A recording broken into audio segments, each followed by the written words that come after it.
the bloodiest attack in Egypt's modern history. This is going to be great concern for President Abdel Fattah el-Sisi, who must El-Sisi said he will respond with brute force to combat the terrorists. We begin the program in northern Sinai, Egypt, and the coverage of the deadliest attack in the country's modern history. Between the bombing of a mosque there and the gunmen who followed, at least 305 people were killed. President Abdel Fattah el-Sisi has promised to avenge the dead through the use of what he calls brute force. And he has reiterated that he and only he can guarantee Egypt's security and stability. But with each passing attack in northern Sinai, that line is becoming harder to sell.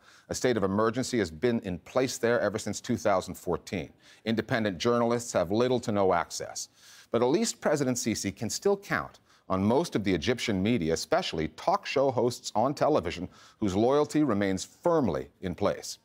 Looming over the news coverage is a critically important piece of legislation, an anti-terror law passed 2 years ago that restricts reporters from publishing anything that contradicts the government's account of these kinds of attacks. Our starting point this week is a dateline the Egyptian government has tried to turn into a black hole for news, northern Sinai.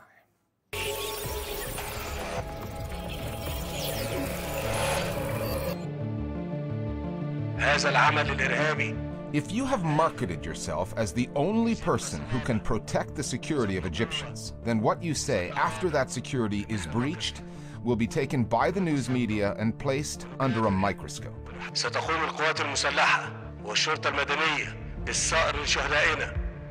Given the scale of the attack in northern Sinai, President Sisi's uncompromising tone was not unexpected, but some of the words he chose were new and worthy of note. President Sisi used the term brute force, which is normally associated in Arabic with evil, with injustice, rather than justice and upholding the law and preserving security. And he said it very intensely, as if the use of brute force over the past few years in Sinai has not contributed majorly to the worsening situation that we're seeing today. The response was, we're going to take revenge, even to the level that the word vendetta was used in Arabic. And we're going to use this as an opportunity to rally support from all Egyptians in order to cement the military regime of Sisi. So it wasn't only about fighting terrorism, it's part of a propaganda war that is being waged by the regime to ensure that there is no opposition to it so long as it is fighting terrorism. And there is no accountability whatsoever. The Egyptian media landscape has turned into a burial ground for critical journalism. The US-based Committee to Protect Journalists says at least 26 reporters are behind bars, making the country what it calls one of the biggest prisons for journalists. Of the 180 countries, the Paris-based Reporters Without Borders ranks in its annual Press Freedom Index, Egypt is 161st, below both Turkey and Russia, which is not easy. Unfettered journalism in print is rare. On the airwaves, it is virtually non-existent, an important factor in a country with a literacy rate of below 75%. Egyptian TV channels are littered with talk show hosts, many of whom owe their jobs to their loyalty to the Sisi government and their flair for the dramatic. دي رصاصة من الرصاصات اللي كانت في الجامع. صعب تشتريها؟ مين اللي مموله؟ They blamed the MB, the Muslim Brotherhood, for the attack, as well as governments in Qatar and Turkey that they accuse of being sympathetic to the Muslim Brotherhood. Ahmed Musa, for example, I mean, he just had a 4-minute spiel where he repeated over and over, time and time again. أس الإرهاب وسبب الإرهاب ممول الإرهاب قطر وتركيا. Terrorism is Qatar, Qatar is terrorism. قطر وتركيا. Turkey is terrorism, Turkey is Qatar, Qatar is Turkey, Turkey is terrorism. لا من قطر ولا من تركيا. The MB is terrorism. That is the only word that we should use. MB, Turkey, Qatar, terrorism, over and over and over again on loop. أنت سبب هذا الإرهاب في مصر قطر وتركيا. مش حد تاني على فكرة. It was really quite the thing to behold. It's important to remember the role that television plays in a country where there's such a high rate of illiteracy. Okay? There are millions of Egyptians who are still illiterate.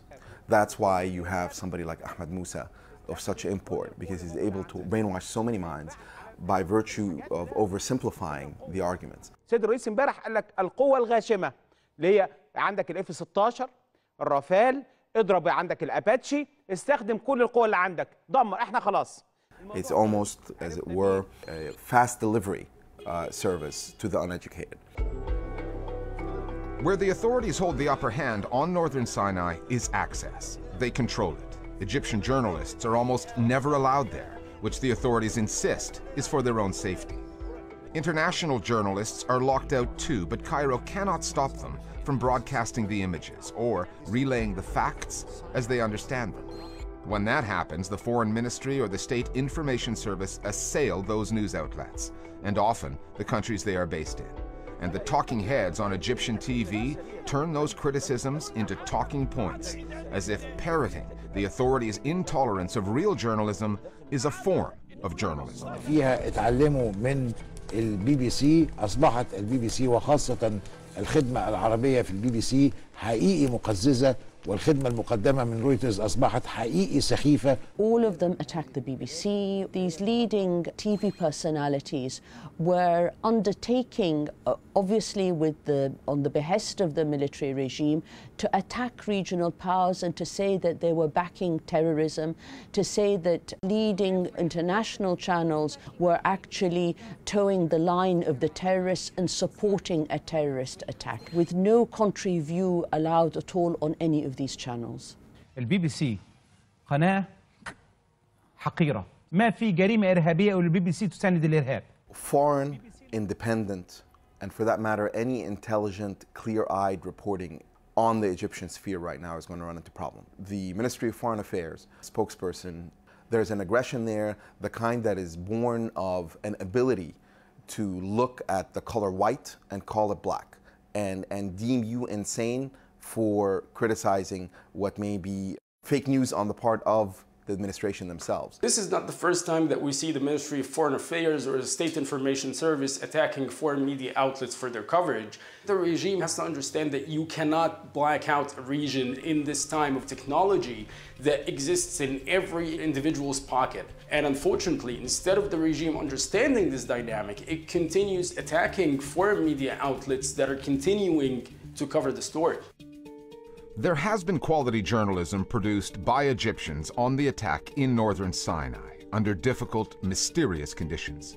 The Mada Masra website produced a riveting story based on the accounts of survivors who painted a vivid picture of how the carnage unfolded. The site used to be based in Cairo, but now functions in exile, and access to it has been blocked in Egypt. What Mada Masra is offering is the space for survivors and victims of these attacks to have political opinions of their own, to be agentive actors in the political sphere that understand the causes and consequences of things and that can offer up their own solutions to these problems. But of course, Mada is banned in Egypt, and its outreach at the moment within Egypt is extremely diminished. And again, this is part of the state's strategy of a monopoly on information and sources. And also, they are taking the risks that are considered at times to be deadly. Sending a reporter to the field in Sinai is simply exposing yourself to risks of arrest and worse. And we have seen many examples of journalists that have been arrested in Egypt simply because of covering the Sinai or attempting to cover the Sinai. And Mada Masra's journalism is the exception that simply proves the rule in Egypt. The Fourth Estate there remains under siege. There are no signs of that lifting.